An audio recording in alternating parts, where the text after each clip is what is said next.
त्यांनी जे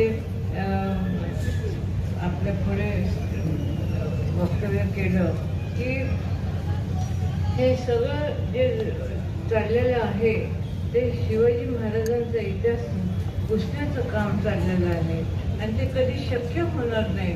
कारण की नुसतं नकाशा काढला पुस्तकातून तर सगळीकडे आंदोलनं सुरू झाले. आणि मला या NCRETला इशारा द्यावासा वाटतो की खबरदार जर हे अशा प्रकारचं थांबवलं नाही तर तुमच्या खांडोळ्या झाल्याशिवाय थांबणार नाही.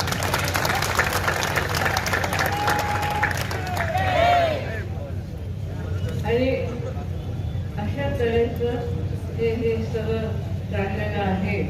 तर एवढे अमुक प्रश्न सामाजिक प्रश्न असताना त्याला वेगळं वळण द्यायचं काय कारण आहे? लोकांचं आपल्याला हीच बघायचं आहे, डेव्हलपमेंट दिशेने आपण जायचं आहे.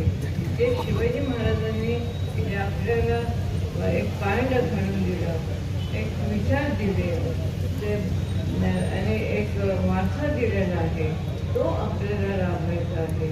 तर आपण त्याच्यापासून दूर जाता कामा नये. हे असे जे संस्था आहेत ते विकृत आहेत. हे नेगेटिव्ह मनोवृत्तीचे हे लोक आहेत. तर त्यांच्याकडे लक्ष न देता आपण आपल्या वाटेने जाणं जास्त महत्त्वाचं आहे.